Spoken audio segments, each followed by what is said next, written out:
Hey everyone, welcome back to the channel. Gonna try to get this intro out pretty quick. If you want to skip right to the reviews, just go to this time. There's a table of contents clickable in the description. So today we're reviewing 6 different spring reverbs. Some of them are amps, some of them are pedals. The thing that made me want to do this was the Universal Audio Dream 65.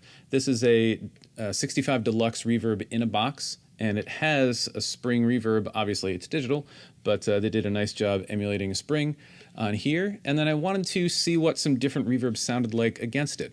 So along with this, I have a 68 Princeton Reverb reissue amp running through an aux, which has the aux box from Universal Audio and this from Universal Audio have a couple of the same cabinets on it. So the same cabinet emulations from the aux and this, which is kind of cool because you can compare them apples to apples, being from the same cab. If you're into this kind of video, please hit the like button, subscribe to my channel to be notified when I release new videos, and comment. Let me know what you think of the reverb comparison.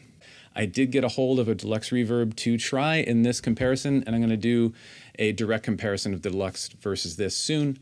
But yeah, so the Deluxe reverb is thrown in the mix. And then on top of that, I have 2 different pedals.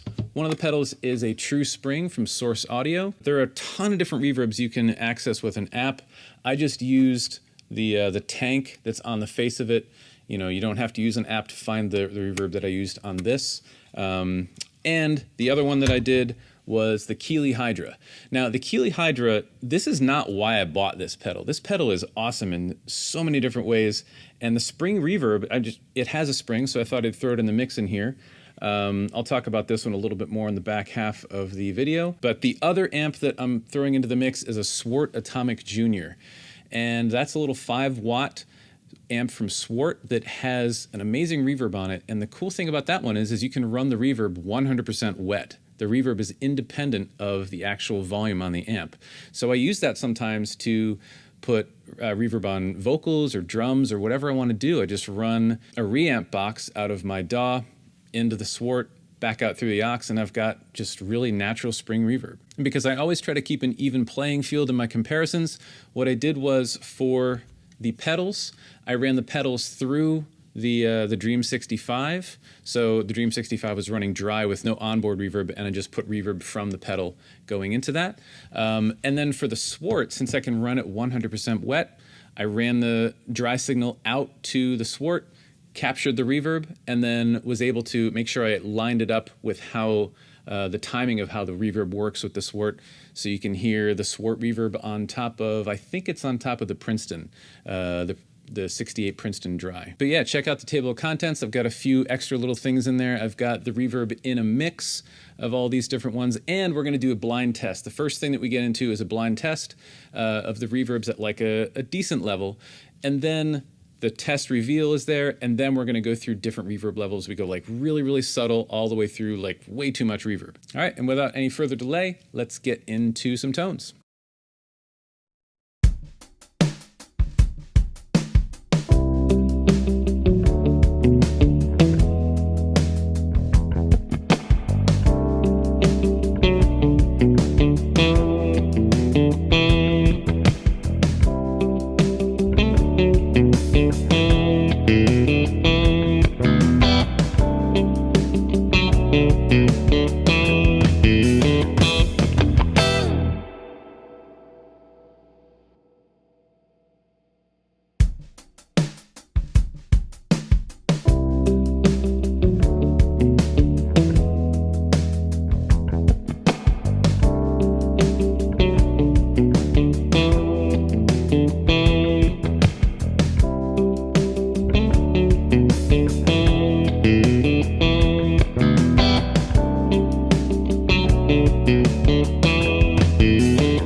All right, I hope you found that comparison helpful. I'm just going to talk a little bit about what some of my favorites were, what some of the surprises were, and just a little bit more about each little setting that I had to get into for the different amps and reverbs. For the Dream 65, this is a great reverb. When I first started playing with the pedal, I found that it was really natural, like the way the reverb responds. Hearing it against actual spring reverbs, it's a lot brighter. And I hadn't really realized how bright most pedals make their reverb when you're using a pedal reverb. Some of these pedals, like the True Spring, has a tone. You can really darken up your reverb, but it doesn't ever darken to quite the point that the Princeton, or even further, the Deluxe is. The Deluxe is a really, really dark reverb, and the Swart as well. It's rather dark compared to some of these. So that's the first observation that I had, is that when they're emulating actual spring reverbs digitally, they just brighten it up. Honestly, I think too much. I think one of the cool things about an amp reverb is you turn up the reverb to a point where you can hear it and it's at a comfortable level, and the reverb it has this depth and this darkness to it, but it also has like some of the sparkle. And of course, if you run the amp really trebly, the reverb is going to get more trebly too. But I've always been a big fan of just basic spring reverb on an amp. There isn't a whole lot you can do other than just turn it up. Like some amps will have a dwell feature, which is nice. But I find that, when I have like the True Spring, for instance, this pedal is just awesome. It really responds like a spring. But honestly, there are too many options for me on this. It sounds great, but I have really struggled with finding just one setting that I'll just leave this on and I'm happy with. I'm always like, it's a little bright here. Whereas on an amp, I just turn up the reverb to where I like it and it just stays there. I don't really think about it too much. So I think that's a big thing with me, just psychologically. I just want something that sounds good and is simple. And I think with so many controls, you're always doubting, does it sound good? Even if it does. And, Listening back to the True Spring, I really think it sounded great, but it's also pretty present. It has like, the drippiness of the tank setting on the True Spring. It drips once and then it drips back and it keeps on coming back, which is really interesting. And then as far as that drippiness, the Princeton had a really nice drip to it. And that drip was more so than the Deluxe reverb. I really like that Princeton reverb more than the reverb on the Deluxe. There's something about the actual Fender Deluxe reverb amp that is just so superior to the Princeton when you start getting past the breakup point.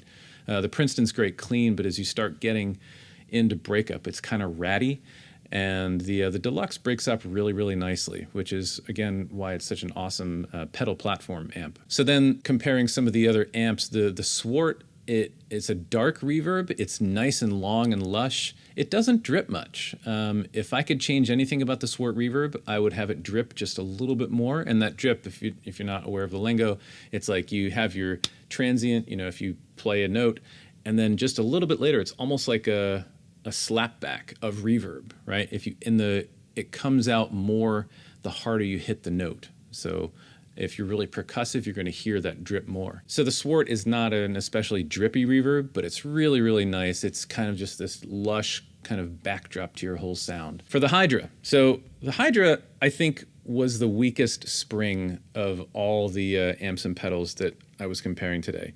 The spring actually has kind of like a room reflection character to it, which is a little bit off-putting for a spring sound.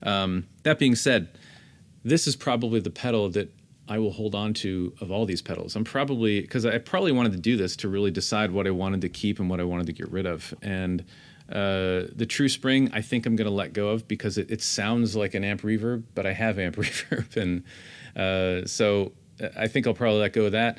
I'm on the fence about the Dream 65. The more I play it against the Princeton and against the actual Deluxe reverb, the more I'm just not happy with how the Dream 65 handles dynamics. And it feels like whenever I'm playing, this doesn't have as much to do with the reverb, but it feels like whenever I'm playing the Dream 65, the frequencies jump out of it in almost unpredictable ways, and it doesn't nicely compress them. And I don't know, I feel like the Princeton and the Deluxe reverb and the Swart for that matter, when I'm playing through it's almost like it's running through a really nice mastering bus or something. It just kind of glues the whole experience of the guitar sound together.